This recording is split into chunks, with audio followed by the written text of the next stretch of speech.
우리가 아는 일본은요, 세계 3위의 경제대국, 국민 총자산 1200조엔, 은행에 예금해 놓은 돈, 대일 매년 대한무역국자가 300억 불, 그 다음에 뭐 이런 얘기 있잖아요.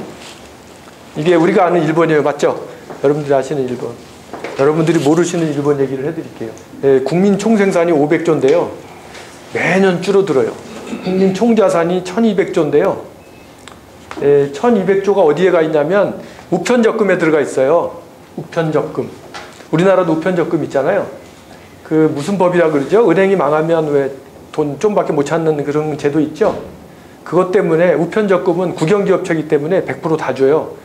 그러니까 안전하게 자산을 관리하기 위해서 우편적금에다가 돈을 대부분이 넣어놓는데 일본 법에요. 일본 정부가 돈이 필요하면 국채를 발행하는데 그걸 관리하는 우정성은 국채를 우선순위로 구입하게 돼 있어요. 그러니까 국민 자산 가지고 매년 국채를 발행하는 거죠. 일본의 지금 국채 발행 누계가 얼마 정도 되는지 아세요? 모르시죠? 일본의 국채 기존 발행액이 1000조엔이 이제 넘었어요. 올해로 넘어요. 1000조가. 그리고 올해 국채 발행하는 게 마이너스 50조니까 올해 또 50조 발행하고 앞으로 한 2, 3년밖에 안 남았어요. 일본의 신용등급이 우리나라보다 낮아요. 일본이 왜 세계시장에서 안 어렵냐면 남의 나라에 돈 빌릴 일이 없어요. 자기 국민 돈 갖고 쓰면 되니까. 근데 이게 바닥이라는 거죠. 이제 만일 돈이 없어져도 국채시장에서 발행을 하게 되면요, 우리나라보다 신용등급은 낮으니까 일본은 이자가 0%거든요. 0%니까 예를 들어서 일본에서 은행 이자가 3%가 됐다. 그렇게 되면 일본 나라 빚이 1000조인데 매년 저게 이자가 3% 붙으면 매년 저게 1030조가 되는 거 아니겠어요? 이자만. 그렇기 때문에 일본 정부는 이자를 올릴 수가 없어요. 올리면 내가 죽으니까. 매년 추가 재정 적자가 30조인데도 정신 못 차리고 아시다시피 매년 총리가 바뀌잖아요. 이게 아주 심각해요. 생활보호 세대수가 211만 명이 있는데요. 2012년 3월. 생활보호라는 거 아시죠? 생활보호자로 인정을 딱 받으면 한 달에 15만 원씩 타요. 15만 원씩. 근데 최저임금 있잖아요. 최저임금은 14만 5천 원이에요. 잘 보세요. 가서 쎄빠지게 일하면 14만 5천 원밖에 못 타요. 왜냐면 일을 하고 있으니까 이게 생활보장을 안 해줘요. 그러니까 놀아야 되는 거예요. 노는 게 더 많은 거죠. 그래서 이게 지금 211만 명이나 있어갖고 나라에 큰 문제가 되고 있죠. 이런 얘기에 대해서 들어보신 적 없을 거예요. 이게 일본이에요.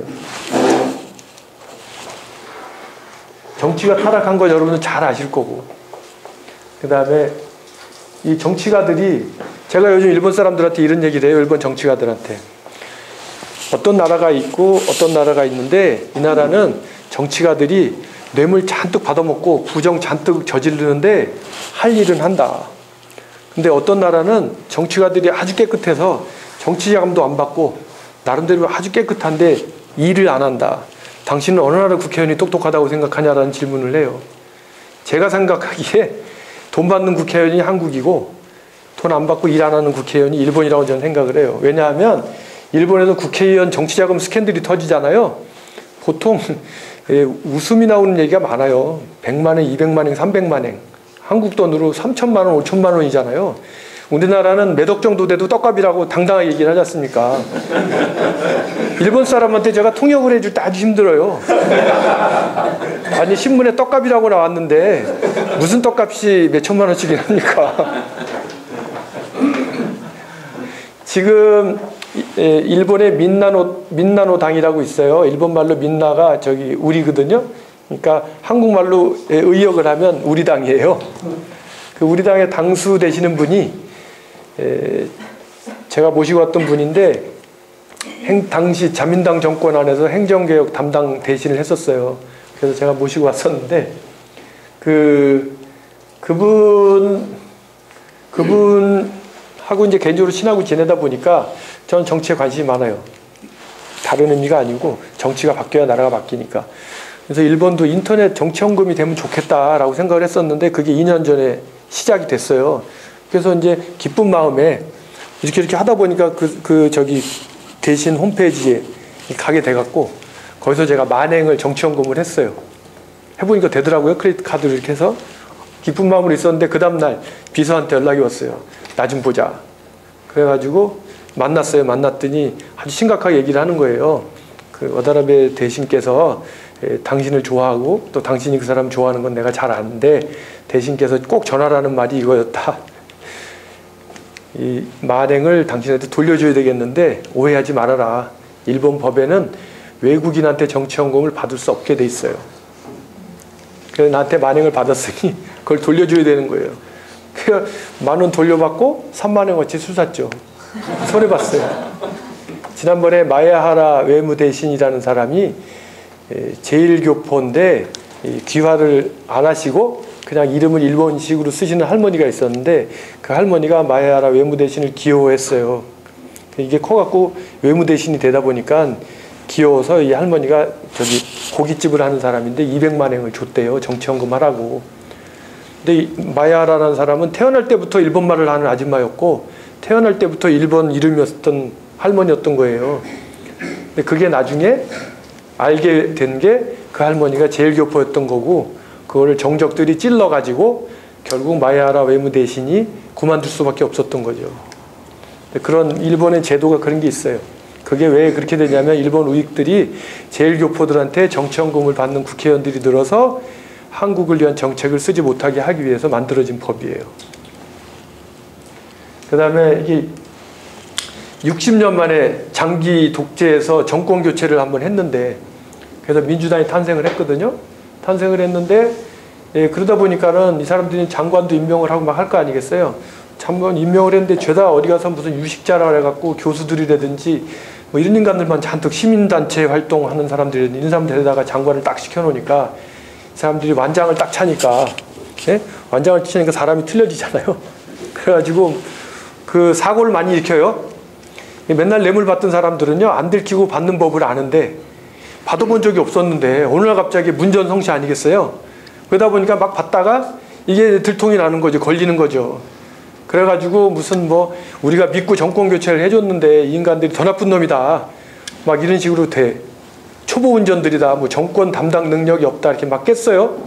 그러다 보니까 총리가 그러면 정권 담당했던 경험 있는 사람을 뽑자 그래갖고 과거 정권에서 장관을 한 사람을 딱 갖다 앉혔더니 수구 세력하고 손을 잡았다 그래갖고 또 연락이 때려요. 이게 노무현 정권 아니었습니까? 제가 말씀드린 거는요 노무현 정권 얘기한 게 아니고 지금 일본의 민주당 얘기를 하는 거예요. 제가 일본 사람한테 이 얘기를 해줘요. 지금 요 얘기를. 뭐 얘기를 딱 하잖아요. 그럼 그거 우리나라 얘기 아니냐라고 얘기해요. 아니 한국 얘기하는 거야. 지금 일본은 그 세대 간 갈등. 지금 일본은요. 그 여러분들 연금 내는 거 잘 감시 안 하시면요. 앞으로 10년 뒤에 그 연금이 어떻게 될지 몰라요. 일본을 보면. 일본은 지금 연금을 타가는 게 지금은 5명의 젊은이가 한 사람의 노인을 부양을 하는데 5년 뒤에가 되면 3사람이 1명을 부양을 하게 되고요. 그러니까 지금 연금 타는 사람들은 한 달에 30만 원씩 받는다고 치면 지금 연금 남은 거 보면 제가 받을 때는 연금이 없거나 이렇게 돼요. 그러다 보니까 젊은 세대들이 연금 가입을 안 해요. 우리나라하고는 차원이 틀려요. 주민등록 카드 발급하면 의무화해서 다 발급하잖아요. 일본은 주민등록 카드를 팔아요. 그러니까 600만 장밖에 안 팔리는 거예요. 이제껏 주민등록증 없이 살았는데 왜 돈 주고 그걸 사야 되냐는 거죠. 그렇잖아요? 그것 때문에 세대 간 갈등이 심해요. 60살 먹은 사람이 정년을 연장을 해달래요. 노후에 할 일이 없다고. 노인 문제 심각하잖아요. 그 나이가 되면 그렇게 될 거예요. 그래서 연장을 해놓고 나서 이제껏 30살까지 취직을 못하고 있던 아들이 35살까지 취직을 못하게 되는 거죠. 그러니까 본인이 열심히 그 나이 드셔가지고 놀지도 못하고 열심히 벌어서 30살 먹은 아이를 부양하다가 이제 35살까지 걔를 부양해야 되는 거예요. 세대 간 갈등이 심각하죠. 그 다음에 중앙과 지방의 갈등이 심각해요.